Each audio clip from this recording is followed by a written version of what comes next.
Hello everyone and welcome to Driven Mad. So today we are at the Stadium of the Algarve and we're going to sneakily race our cars. We're going to do a 0 to 60 kilometres. Yep.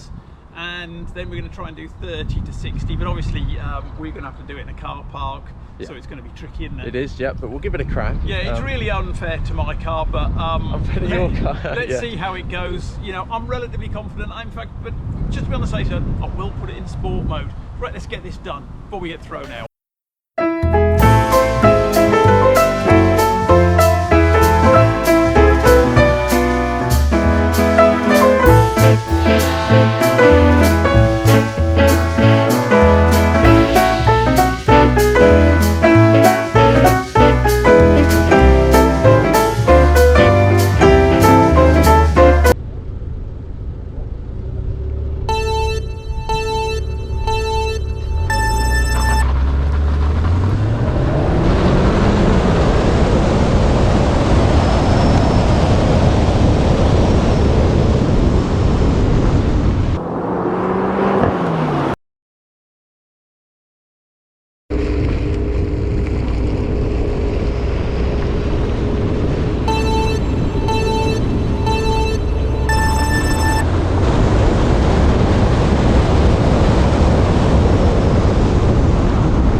Boo-hoo. Look at his little smug face.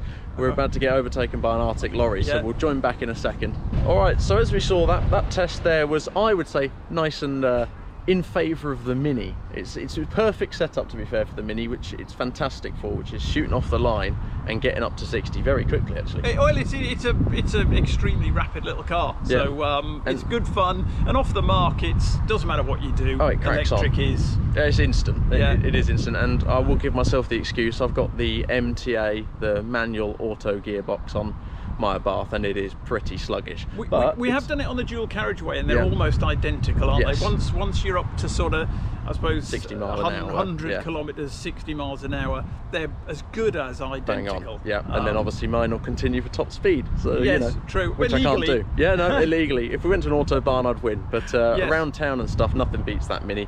I've taken it to Lisbon, and it is dead rapid. It is fun as well. It's fantastic. I mean, what anyone says about electric cars, that Mini puts a massive smile on my face every time I sit in it. It does, and we've had a lot of different cars, and that's probably the most exhilarating acceleration we've had. Well, I'm 60 years old. I've been a member of P1 Supercar Club. Yes. Very fortuitously.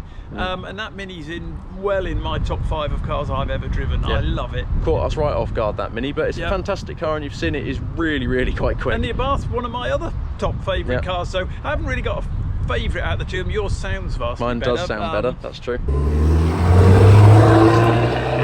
But on a day-to-day basis, I don't have to go where you went this morning. No, you don't have to warm it up, you don't have to get fuel. And I don't have to go to a crappy fuel station and queue. No, that's very true. That's the other thing that makes me chuckle, because they're going on about electric. He's queuing at a petrol station this morning. Yeah, I was there for half an hour, but hey-ho. I drank coffee while it charged up. Yeah, there's positives for each. You don't go anywhere. So this is very true. I don't go anywhere. Happy days, thank God for that. Yeah, but little interesting video. We hope you enjoyed, and it was interesting more for us than anything else. It is, and the next one that'll come out after this one, I think is interesting, which is, and we're going to do it now, we're going to follow the Mini, and we're going to show you, because obviously everyone says this has got one pedal driving, and people worry about what the brake lights are doing, so we're going to show you what it does. Yes, so I'll be following him, we'll see what it looks like, but we'll catch you in that video. Thanks for watching this one. Hope you enjoyed it. See you in the next one. One day I'll change all of my wicked ways.